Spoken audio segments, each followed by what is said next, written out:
I just closed it. I forced it closed. Oh, thank you. I did close it too. Yeah.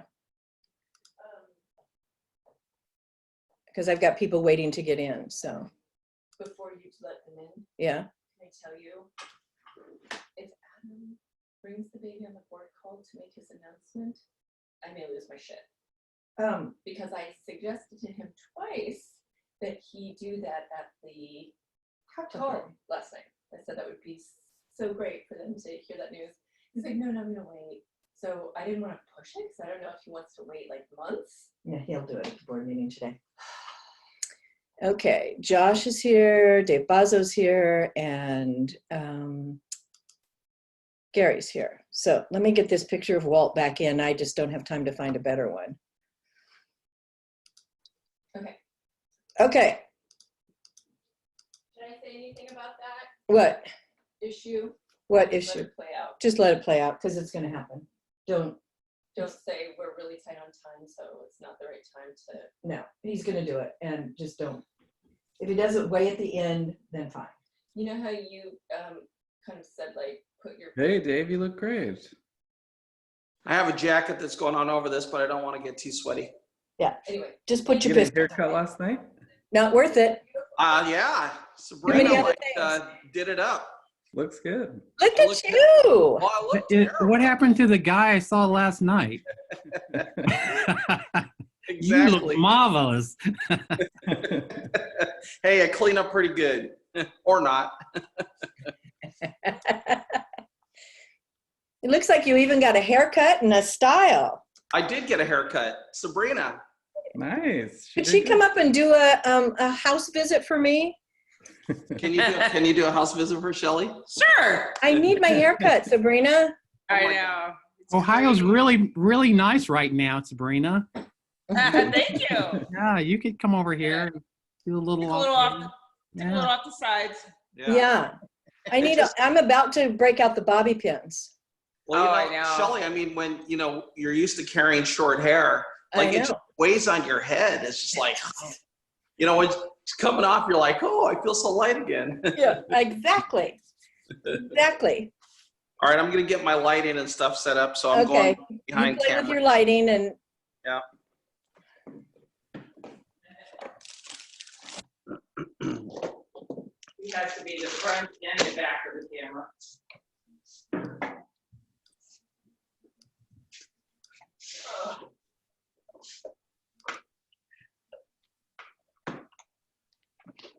How are you this morning, Gary? I am doing great. The sun is shining. People are out and about. There's actually cars on the street. Nice. We're like opening up here. I'm We not don't- sure I'm ready to open, but completely. Oh no, we're no place close to opening up completely. I'm just not used to seeing cars driving around so much. Yeah. And again, it's like I had to actually wait to drive out of my parking lot because cars were going by. I was like, Yeah. oh, this is different. Yeah. I live on a street over by Golden Gate Park, and we're one of the slow streets in San Francisco. So about 14 blocks with no through traffic. And it's been lovely to have the whole street to myself. I can ride my little bike, or I can walk in the middle of the street. Yeah. Yeah, it's like having your own little community to yourself. That's right. Yeah. But it's fun because we actually see neighbors that we haven't seen in forever. Good morning. Dr. Ayalo, mijo, ¿cómo estás? Hi, muy bien. Buenos días. Buenos dias. Buenos Hey, what are dias. the new initials behind your name? Huh? What are your new initials? MHCM. MHCM. Great. I want to add them to a slide. Oh, okay. Hey, I thought it was tie day. Just for the really important people. That's Dave. Is the lighting too bright, or is it okay? No, No, it's you're good. Great. Great. Okay. You look marvelous. Marvelous. Let's look at text here. I brought my jacket. I was gonna put my jacket on, but I'm the only guy with a jacket. Oh, I'm gonna put mine on. I just haven't put it on yet. I'm trying to Oh, stay. okay. Okay. Does that mean I gotta go get a jacket? No, you do not. No.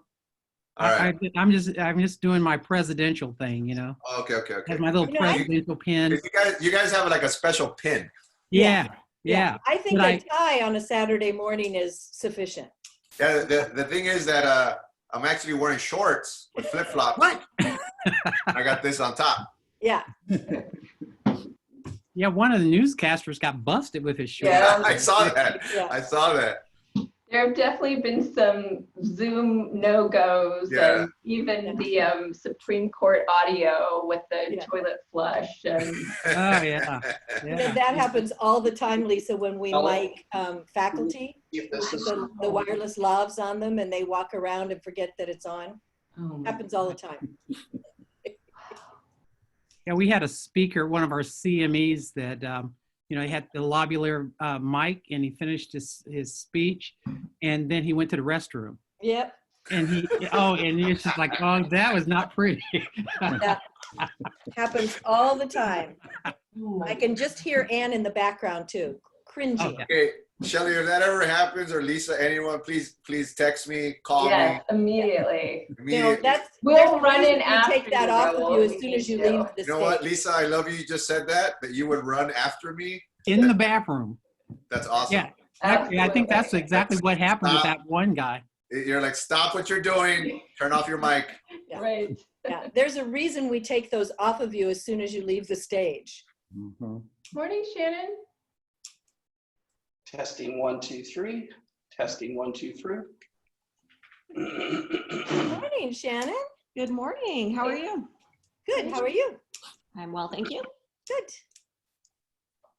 Are you at home or at the clinic? I'm at home. And our screen. You look great, Dave. All right, cool. You're rocking, Dave. At the we're getting all the lighting and stuff set up. Oh, yeah, that circular light. Got to make sure I have the right glasses on. Well, you gotta be like presidential glasses, because you guys get presidential glasses. All right, I got a couple of them. Not yet. Yeah, after I leave this virtual meeting, I get to go to Ohio's virtual chief resident meeting. I know, I'm supposed to be on that too. So Yeah. I'm gonna be a break for that. Yeah. I'll be on it for a little So bit. is that all the chief residents from Ohio? Uh, Or is that all yeah. across the nation? oh, no, just Ohio. Yeah, it's just Ohio. Ohio. Yeah, you know, the chief residents have a big workshop in Kansas Yeah. City that's been canceled. And Ohio's been doing theirs for like 17 years. I remember going to the one in I think Philadelphia. Yeah.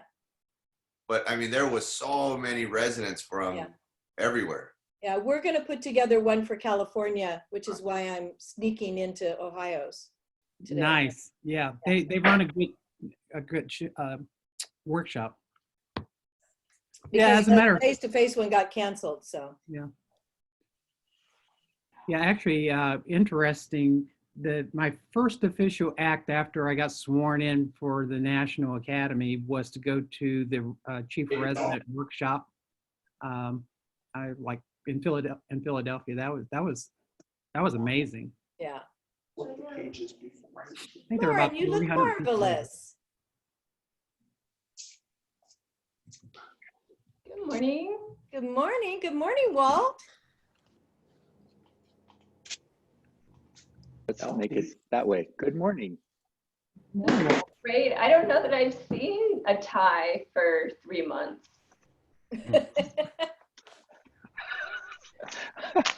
I had to remember where I put them.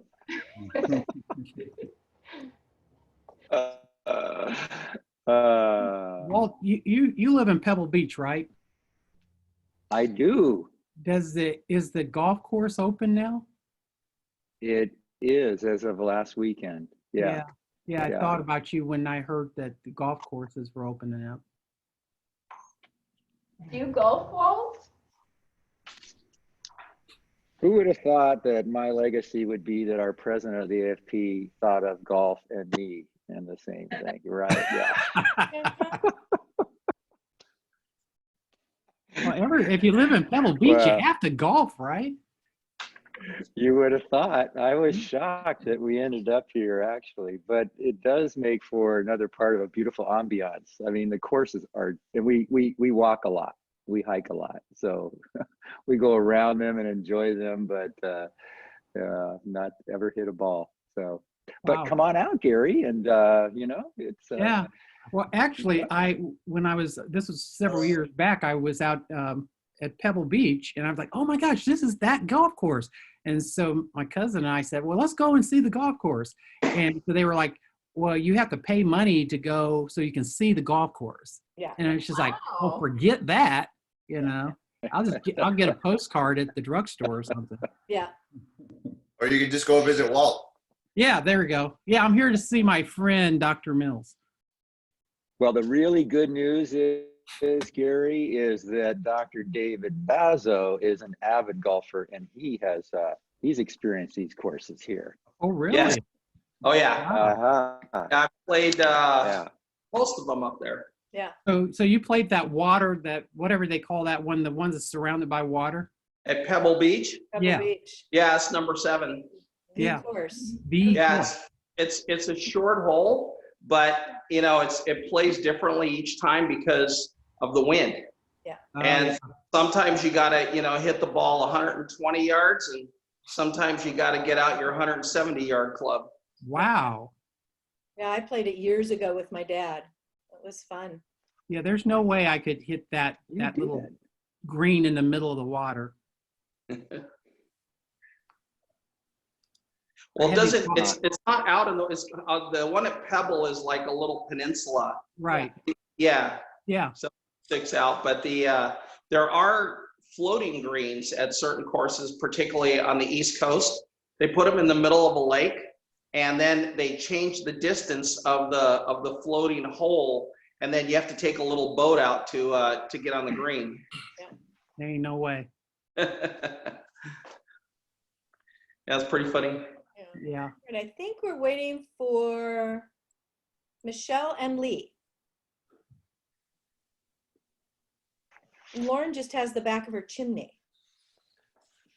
It's your nice. shadow. In the text. And there's Alex. There's Alex. Hi, friends. Hey. I'm actually really upset we're not in person because I don't know if you can see. Look at my suit really closely. The little bicycles embroidered on it. So I'm actually really upset. I didn't get a chance to wear my new suit, so I thought I'd wear it here, even though it's not quite the same. Is that embroidered on your suit? Yeah, yeah, they're embroidered on the suit. He's got a lot of time on his hands. Cool. Yeah, really? No, I don't have time on my hands. I have 3 kids.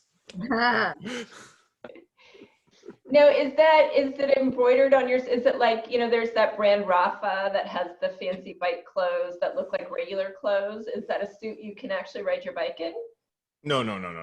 It's Indochino, which is it's like this online custom suit. So you can pick the lining and you can pick the. Anyway, I would have liked to have seen that, Alex. Yeah. Don't worry. There'll be more chances. There'll be more chances. You got more? We'll see it at some point. At some point in time, we'll get to see it. All right, Alex. My mom was upset too because she bought the dress and you can only see the neck. So Jackie's going, what?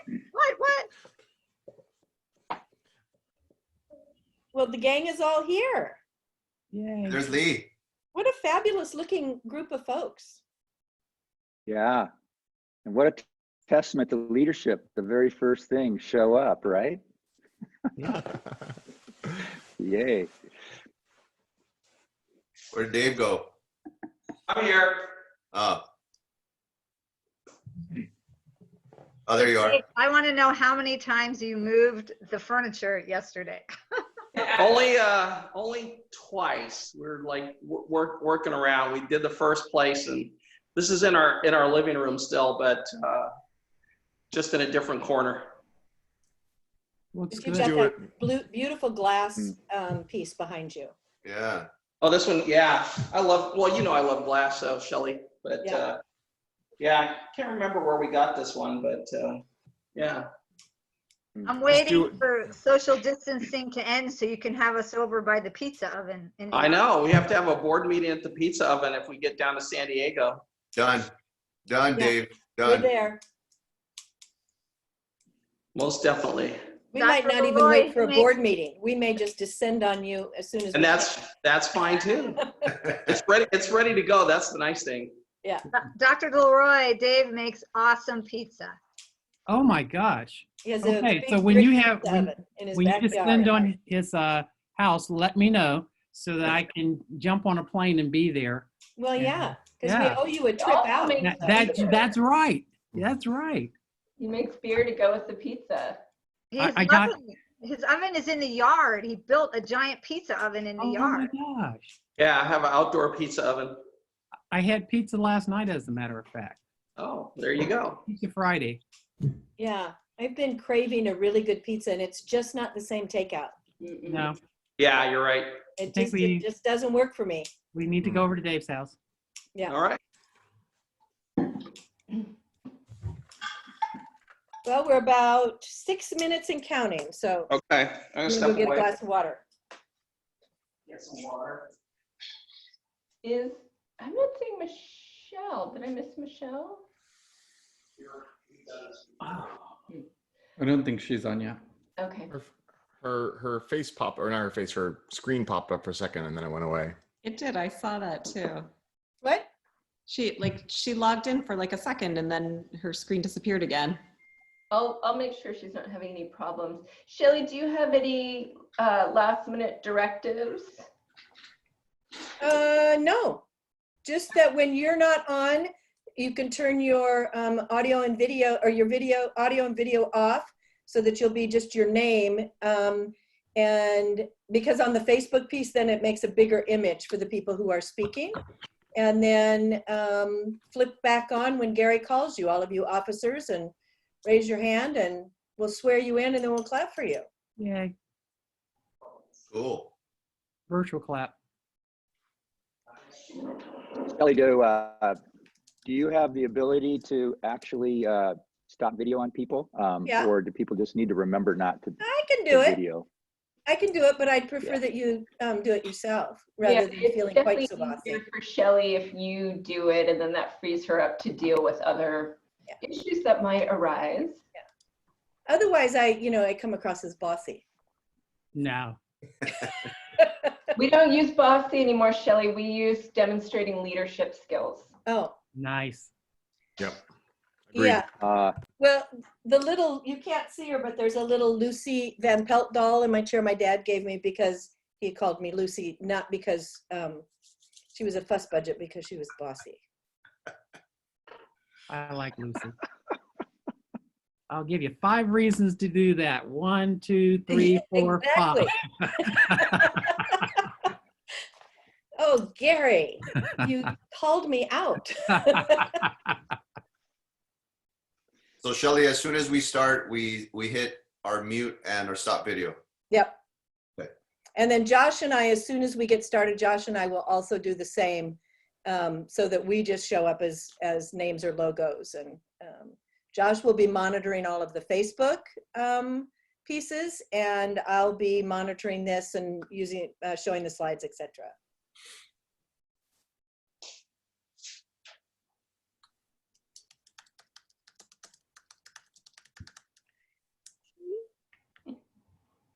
I feel like I'm getting ready for one of our virtual town halls here. Gary, you should be a pro at this by now. People have been, You would think. I'm one of those guys that, no matter how long you do it, you just get nervous about it. It's like, oh my gosh, something's going to go wrong. Because usually something does go wrong. Fortunately, nobody knows about it because it happens in the background in production. One time I almost locked myself, I'm at my clinical office, and I almost locked myself out of my office just before the virtual town hall started. I was just like, oh my gosh, you know how you stick your foot in the door? That's exactly what I did, because otherwise I've been like, I can't get back in my office to start the show. So Shelley, once Lisa starts talking, that's when you want our videos off, right? Until Gary comes? Okay. Yes. Shelley, do we need to check into Facebook? You can if you want to, but you're not required to. Okay. Hi, Michelle. Hi, good morning. Hi, Michelle. All right, the gang is all here. Josh, I'm going to hit live now.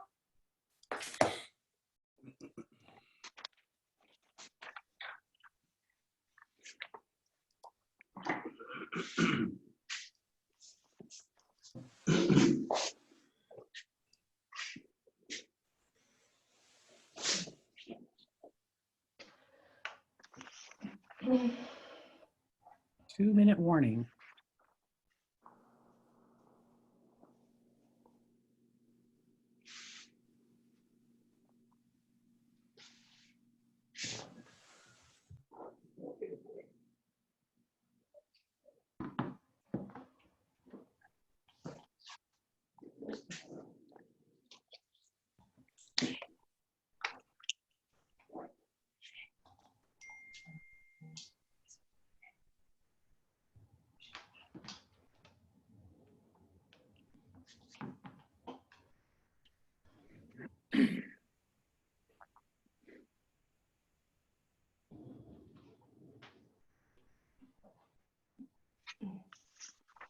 All right, and we are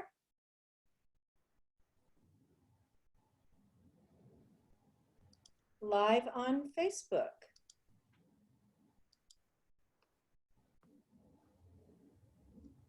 I'm going to begin recording and then I'm going to go off of video. And Lisa, you've got 1 minute. Great.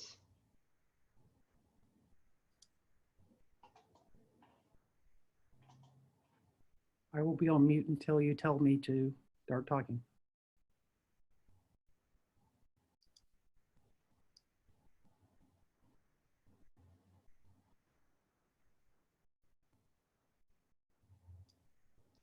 Okay, Lisa, it's all yours. Great. Well, good morning, everyone. Thank you to those who are joining on the Zoom call and to those of you that are participating on our Facebook live stream. I encourage all of you on the live stream to leave comments and reactions, especially for your outgoing President Walt Mills and your incoming President Dave Bazzo. My name is Lisa Fulberg and I am your CAFP CEO. This, of course, is unprecedented. We have never had a virtual swearing-in ceremony before, and I want to thank all of you for being willing to try it out. These have been, to say the least, very interesting times, and certainly in times of challenge, you see the character of people. And I will tell you that through all of this, your leaders have never once asked what this means for them. They have been focused on what COVID-19 means for family medicine and for the patients that you serve. Your CAFP leadership has said yes and been willing to do things differently. And I think it's a real testament to their character. So I'd like to take a moment to thank all of our CAFP officers and welcome our new officers who are pictured on your screen.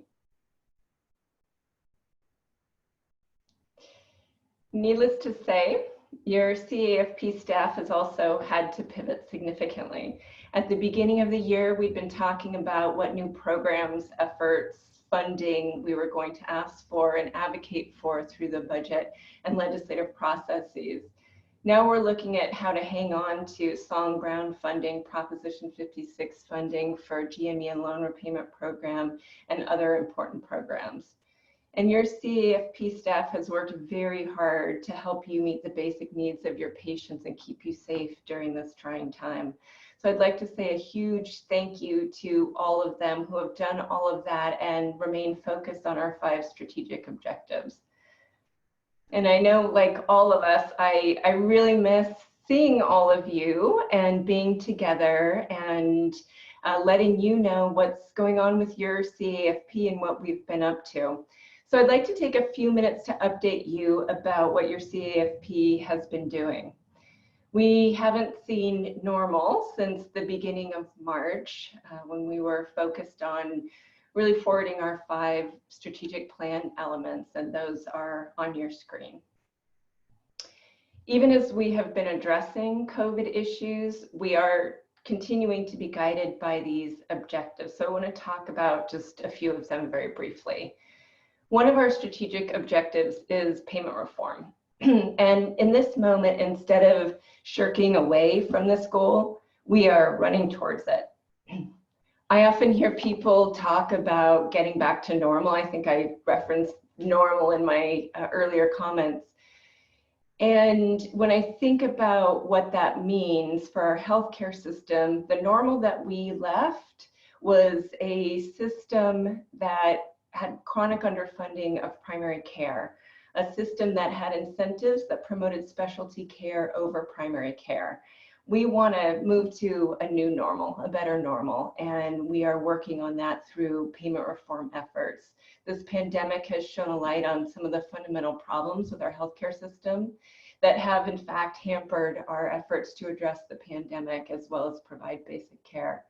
So we're working through our advocacy efforts and coalition building to take this moment and use it to address some of these issues.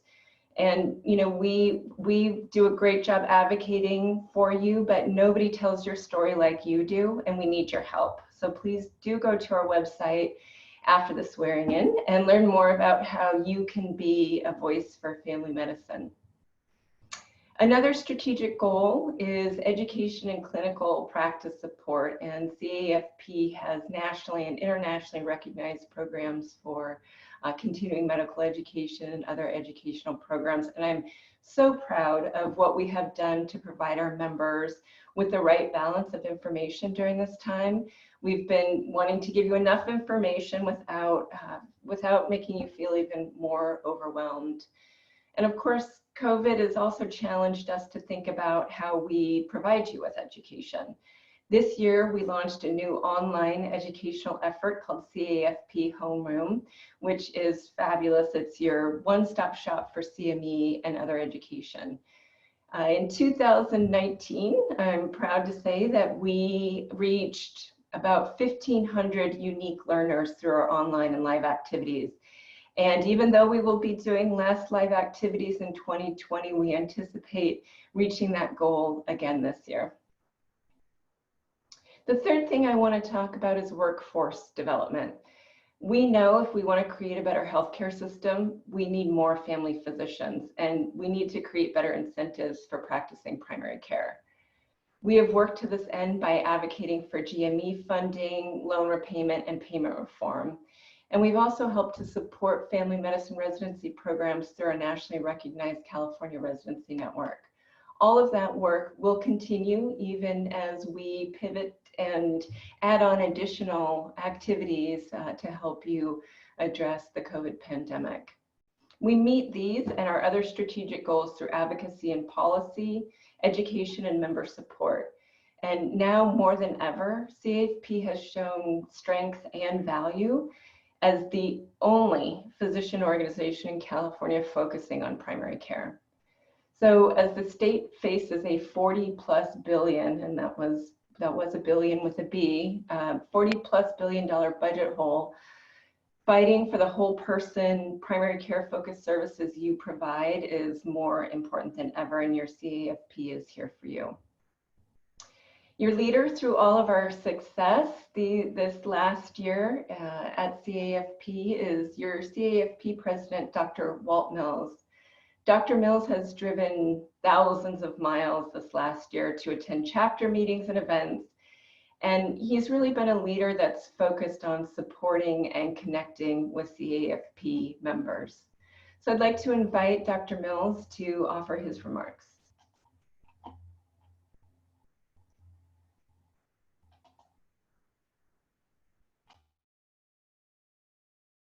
Great. Thank you, Lisa. And I want to thank the Academy. These are my reflections on who we are and who we can and must be as family physicians. Lisa's told you a lot about what we've been doing, but I want to start out with a greeting. Namaste to all of you, my dear fellow family physicians. I'm going to circle back on this beautiful salutation that I borrowed from India later. A year ago, my presidential acceptance speech was actually in person. I remember that, missed that. I I was filled at that point with thinking and talking about strategic planning, setting goals and objectives for the year, calling out our Academy's legislative and advocacy initiatives, some of which Lisa just talked about, to support practice transformation, payment reforms, pipeline. I called out a crucial need to address the burnout epidemic by redesigning the healthcare system to one that is safe for physicians. We're early in this complex endeavor to promote well-being, locally and statewide and nationally. However, the COVID pandemic makes physician well-being even more important. Some family physicians' practices are threatened with closure, was not on the radar screen last year. But this pales with the fact that around the world, family physicians are actually dying from COVID. I want to honor two such heroic physicians and reflect for a moment on the stories as evidence that our well-being is under threat as never before. Dr. Roberto Stella, who is actually the president of the Academy of Family Medicine in Northern Italy, a professor, a teacher, an inspiring physician, was working with other family physicians on the front line in Italy when they ran out of personal protection equipment. Dr. Stella died of COVID in mid-March. He has become a global symbol for heroic family physicians putting their very lives on the line for their patients. There is perhaps an even more virulent effect of COVID, one that is not just killing us physically, but can extinguish the light that initially led us to our healer's path. It's in this recognition that I want to mention Dr. Lorna Breen, who on April 28th, as a wonderful 49-year-old physician in New York, became so overwhelmed by the COVID pandemic that she committed suicide. A vivacious, loved, respected physician leader who no one expected would ever take her life. I'd like to take a moment of silence to appreciate Dr. Stella and Dr. Breen's lives, and perhaps more importantly, for us to reflect on any lessons that we might benefit from, given their sacrifice.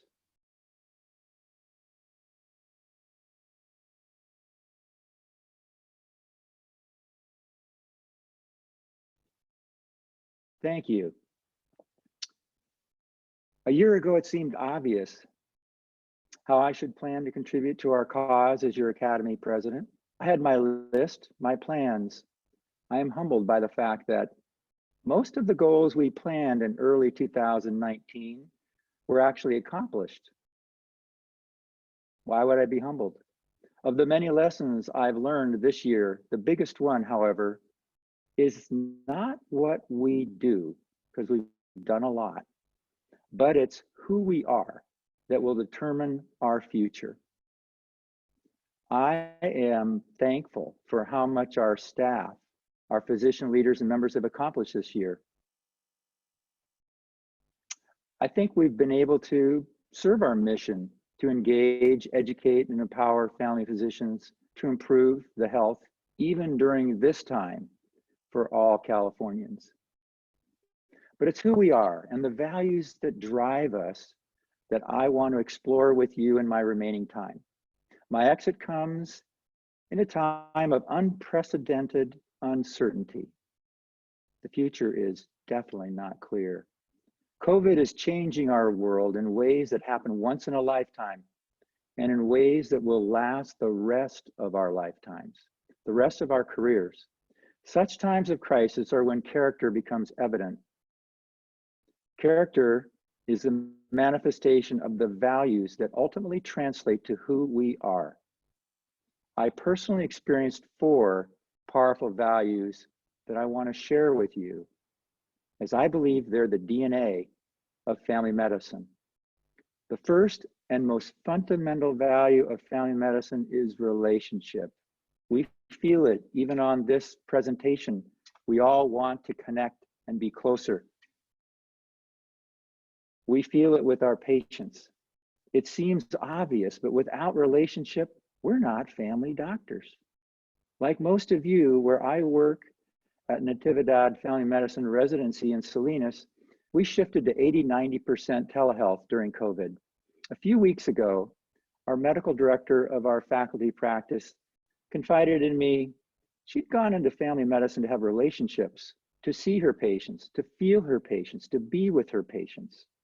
She was missing this face-to-face time with her patients, despite the fortunate fact that we have technology that supports virtual care. A few days later, it was not lost upon me when another faculty member, the director of our EPIC EHR actually, who deeply appreciates how technology enables us to improve care, said she wasn't sure she would even have entered medicine if she knew that she'd be a virtual physician rather than a real family doc.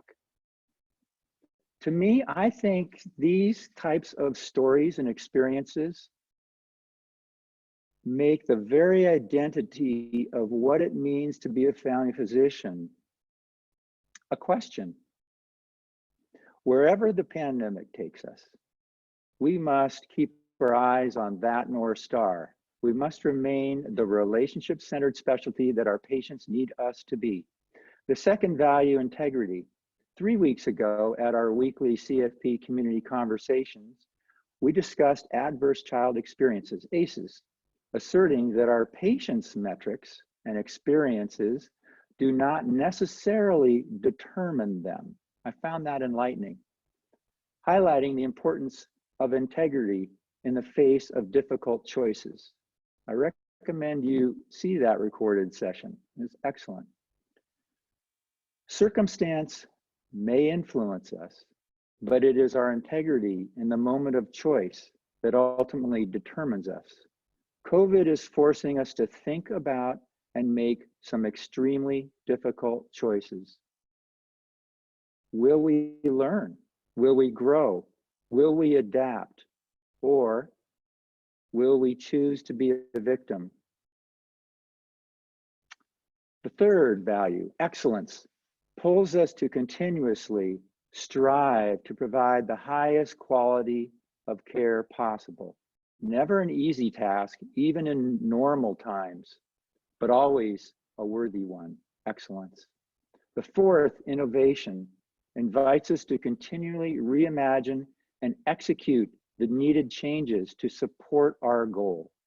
Without innovation, we will surely fail at solving the challenges that lay before us, or even more importantly, miss the opportunities that this change offers. These four values are independent, interdependent. As we build our bridge to the future of family medicine beyond COVID, I'm confident that these enduring values and others that align with it will be our pillars, and we will succeed. Regardless of how far and wide, we must build that bridge to what lies on the other side. My recommendation is that however we proceed, we should do so in alignment with these core values. The ones I highlight are not any official or final or definitive list, just the ones that clarified themselves for me during my privileged year as your president. I'm sure that your values resonate in some meaningful way. My journey took me to many events. Lisa mentioned a few. From DC, where I had the chance to work with Dr. Gary Leroy, our president of the AAFP, who you're going to hear from soon, to Philadelphia, Kansas City, Fresno, Modesto, Sacramento, San Francisco, Los Angeles, Long Beach, San Jose, and more. Hundreds of conversations with fellow family physicians confirmed we have an amazing capacity to adapt to local and national change. I asked many, were you happy? And if so, why? I wish I had the time to share the amazing stories that I actually heard. I learned a lot. One was that the happy physicians universally were in harmony with the values I just called out. They had meaningful relationships, purposeful integrity. They pursued excellence relentlessly and embraced innovation. I hope that these reflections help you. Finally, I wish to honor all of you, my fellow family physicians, for your sacred work. I deeply thank our wonderful Academy staff who tirelessly support our efforts. I found serving as your president an honor and a privilege that I will long remember. In closing, namaste, namaste, my greeting to all of you at the start of the address. It translates to the light within me salutes the light within you. That light manifests in the lives of one another and in the patients we serve as family physicians. It's that light which the Academy is here to support. May that light burn brightly for you and guide you as you navigate the future. I offer my namaste to you, my friends, family physicians. Thank you. And with that, I would like to introduce Dr. Gary Leroy, who has kindly joined us all the way from Ohio. Dr. Leroy is the president of the American Academy of Family Physicians and an inspiring one. He is here to help us with the rest of our ceremonies. So thank you, Dr. Leroy, for joining us. Thank you very much, Walt. And I must say that it is a delight to be joining the California Academy of Family Physicians, even though it is virtually. I had my bags packed, ready to come to the Golden State, but COVID intervened, so here we are. I just want to, before we begin the formal part of installing your officers, just wanted to congratulate the Academy, the California Academy of Family Physicians, under the leadership of your tremendous staff and Dr. Mills, for all that you have been doing in the way of your telehealth resources, your community conversations, your weekly wellness messages. They're fantastic. And I got to work with Dr. Mills in Washington, D.C. and see him in action. He's a brilliant individual, has a brilliant mind, and has a way of getting the point across to our legislative bodies. So thank you, Dr. Mills, for everything that you have done and will continue to do in leadership. And I was particularly struck by your last president's message talking about the healer's soul. It touched my soul, some of the words that you shared with your membership in your president's message. And just all the CME resources that you offer in your home rooms at the California Academy of Family Physicians campus, and your magazine, and just the work that you've been doing with your 10 districts, and I think it's like about 30 chapters in California. And I just wanted to point out one thing. Before I come to these chapter meetings, I like to go and look at your magazine, so the California Family Physician magazine. And I was also very taken by Dr. Brent Sugimoto's narrative about taking a walk with his daughter and finding a bird's nest on the sidewalk. And he talked about in that article about the chaos that COVID-19 has brought to this world and to our nation. But he also reflected on the fact that the value of holding the good together is a law of nature. You, the members of the California Academy of Family Physicians, are the good. You are holding the good together. It is the law of nature. It's a law that you are all following. And I salute all of you for what you are doing. So with that, it's time for me to do my official duty as president of the American Academy of Family Physicians and install your your officers. So as I say your name, would you please unmute your microphones? So will the President-elect, Dr. All of you are doctors, President-elect Shannon Connolly, Secretary Treasurer Alex McDonald, Speaker Lauren Simon, Vice Speaker Raul Ayala, AFP Delegate Lee Ralph, and AFP Alternate Delegate Michelle Kyogi. All of you doctors, your peers have selected you for leadership positions in the California Academy of Family Physicians in recognition of your demonstrated service, initiative, and ability. You are entrusted with preserving the traditions of your chapter and upholding the principles of family medicine and fulfilling your obligations to the California and national academies. Family physicians are responsible for providing state-of-the-art personalized healthcare and representing our patients in a very rapidly healthcare world that's just changing. And this COVID-19 has changed it very dramatically. The Academy and your peers have placed great trust in you to keep those you serve utmost in your thoughts and actions. We salute your energy, your commitment, and integrity, and I personally want to thank each of you for your dedication to serving your peers and your patients.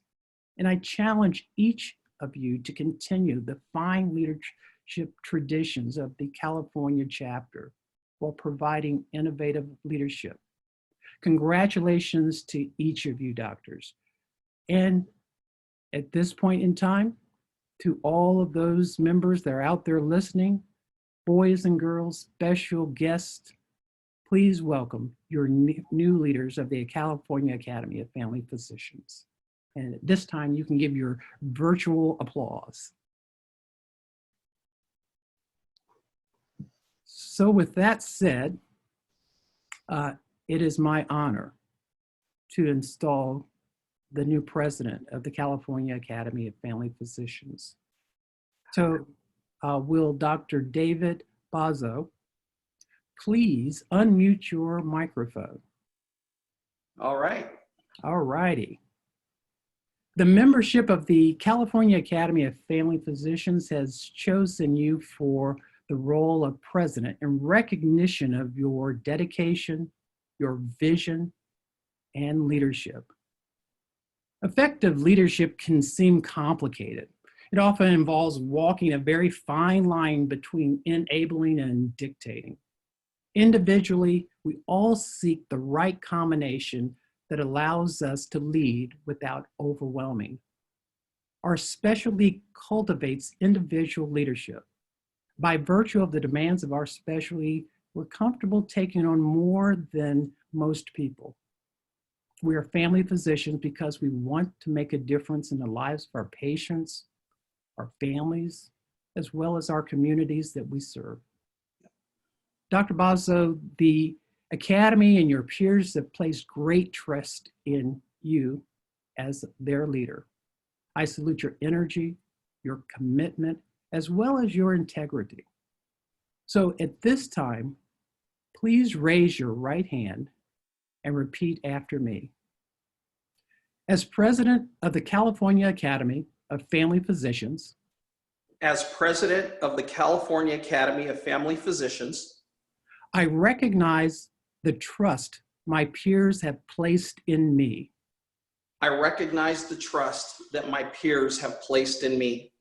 By electing me to this position, By electing me to this position, I am committed to serve the specialty of family medicine.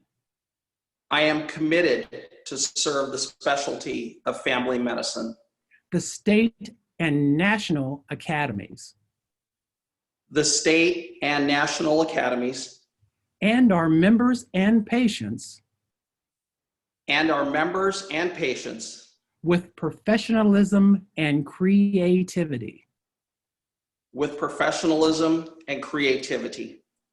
I resolve to honor this trust and commitment I resolve to honor this trust and commitment by devoting myself to upholding and maintaining the dignity and official responsibilities of my elected office.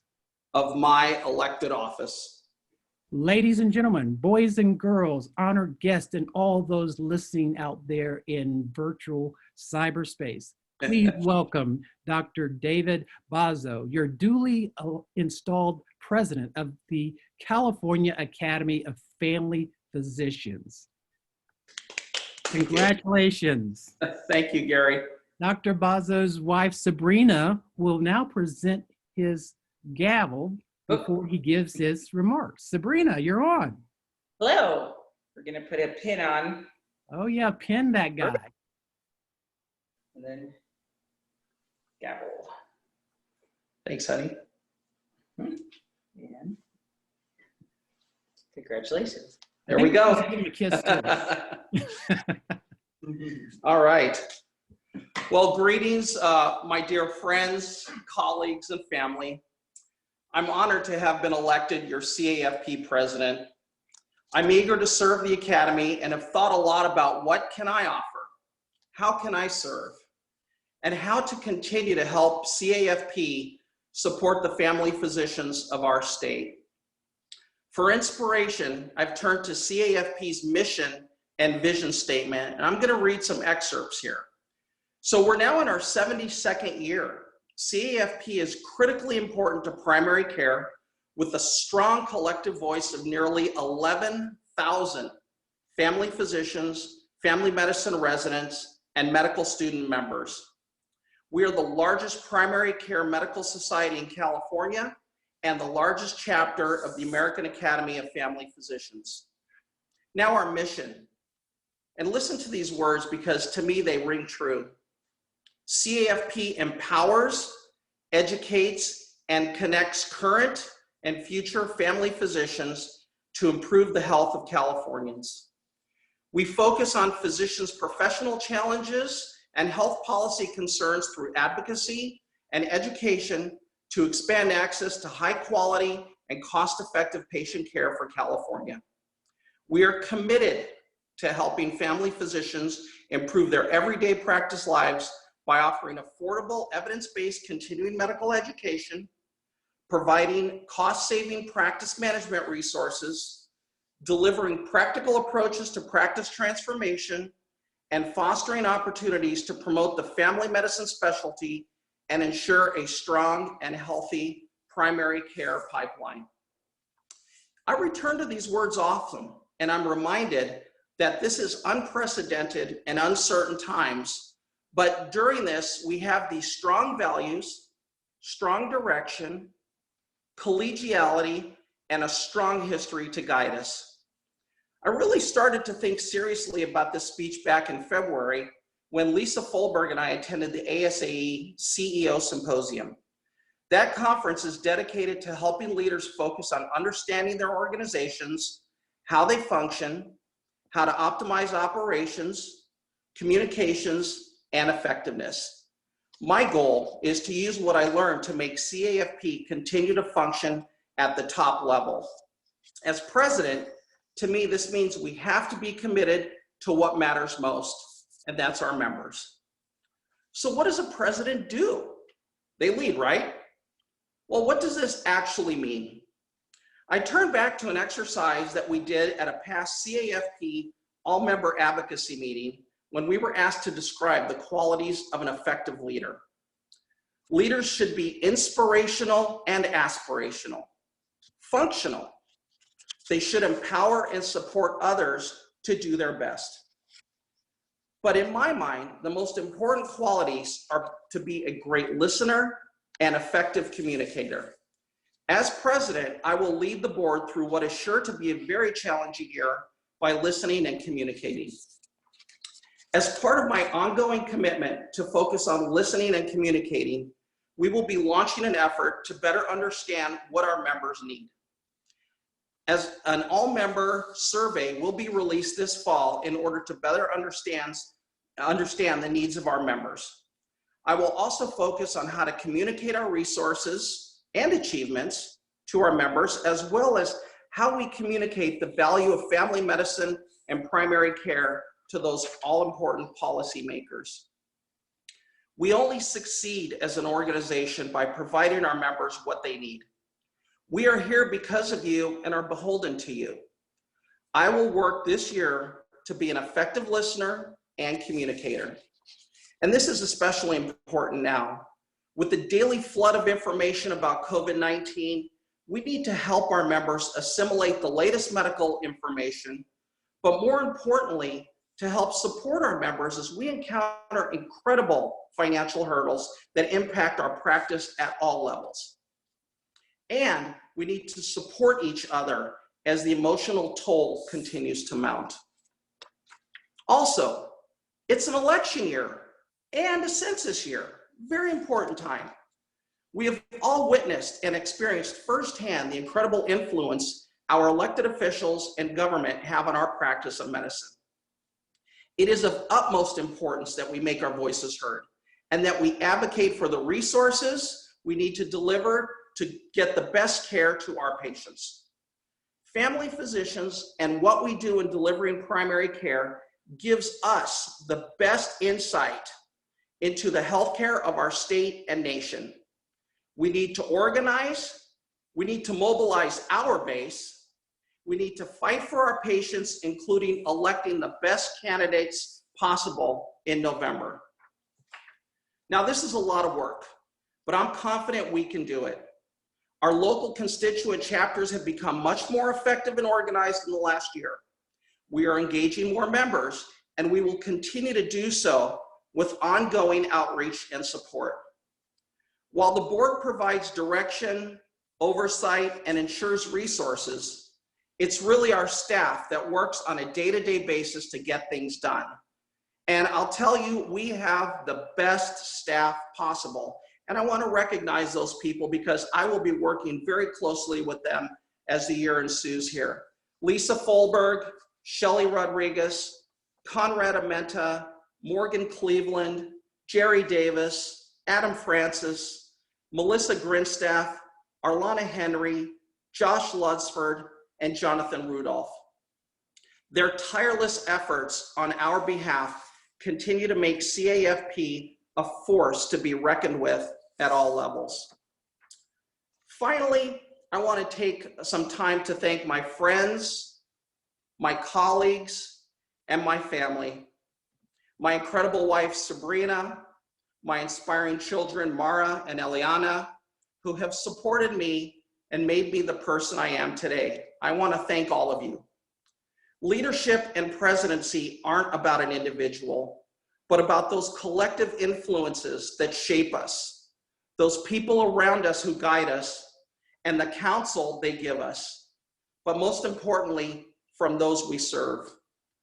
We have the best family medicine familia, and together we will persevere and flourish.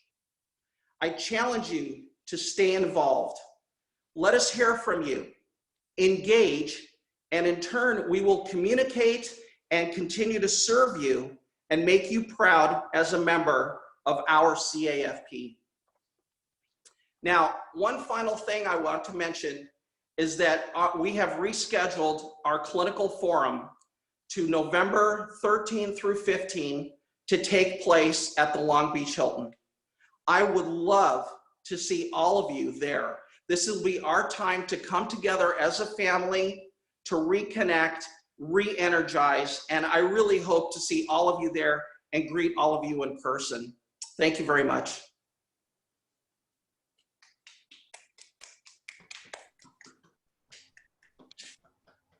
All right. So now, oh wow, there's sound. Thank you. I appreciate it. Well, thank you and congratulations to all of our CAFP officers. Dr. Mills, thank you for your service and dedication. It has been a pleasure to work with you this past year. And Dr. Bazzo, congratulations. I'm looking forward to working together to lead CAFP through the many unknowns this year. I think it's going to be an interesting year. And a huge thank you to Dr. Leroy for being with us today. It has been a pleasure to watch you lead AAFP, particularly in this challenging time. Thanks to all of the friends and family that joined us on Facebook Live. Your positivity and encouragement means a lot to all of our officers. And we hope you enjoy the rest of your Saturday. Thank you. Thank you, everyone. Bye.